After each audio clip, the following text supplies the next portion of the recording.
forward. I think you're absolutely right. I think from the point of view of the Brexit story, nothing really has changed. We might be looking back in 10 years' time and see this as a really important constitutional case. But from the point of view of the Brexit process, the deadline's still the 31st of October. There's still legislation in place that says that if Boris hasn't passed a deal by the 19th of October, he's going to have to go and ask for an extension.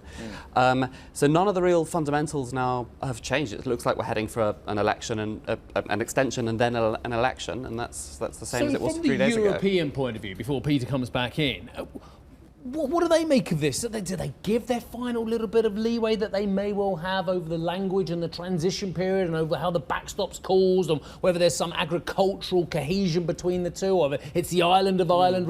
I mean, what do the Europeans give on this one as well, looking at this battered Prime Minister here in the UK? I mean, well, they're all now tearing their hair out because they ideally now would like a deal passed and to get this to sort of move on past this whole process. But it's difficult to strike a deal if you're not sure that any concessions you make are actually going to get the deal, are going to sell it.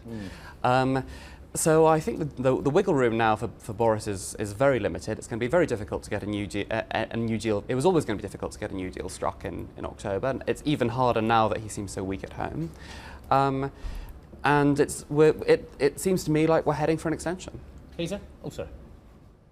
Any thoughts on this from afar, or are you actively participating in the British political travails, or just the US Well, ones? you know, I understand US politics. British politics is impossible. Is it? No, I'm just teasing. Because we have an unwritten constitution. I mean, I would agree. I mean, it just looks like he is either going to have to go for an extension or go to that ditch. Yeah. Guy Verhofstadt obviously was straight out there on the tape immediately after that announcement, crowing about Boris can no longer accuse Brussels of being undemocratic here.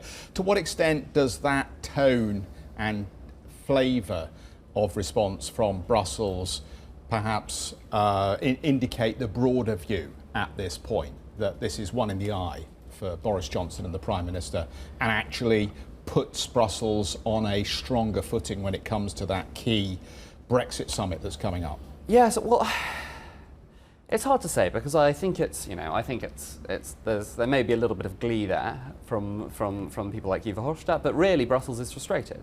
Brussels is frustrated that this isn't, they would ideally like the UK to be out of the EU, parked in a transitional state where we still belong to all the EU's economic structures and where really we can't do any damage, and where we stop distracting them from the things they'd like to move on with. This is now a problem of they now see this as a problem with political instability in a big member state, and that's not something they're particularly pleased with. Was there reading around the fortunes of Boris Johnson on the back of yesterday? Because again, we've seen a Prime Minister who seems chaotic, that may not be in charge of the process.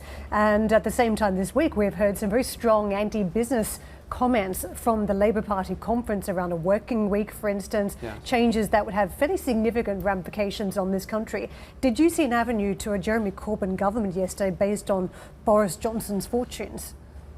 Well, I mean, it's the problem with the electorate. The UK electorate this year has been extremely volatile, as we saw in the spring with the European elections, and the combination of that and the UK electoral system means that we're going into a general election, and no one really knows what will happen.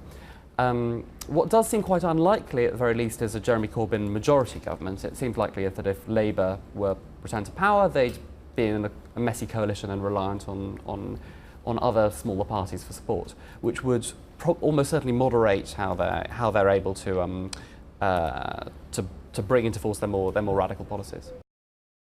Hi, I'm Joanna Bersecci, and thank you for watching. You can check out more of our videos by clicking on the boxes on the screen. And don't forget to subscribe to our channel for more from CNBC International. Thank you for watching.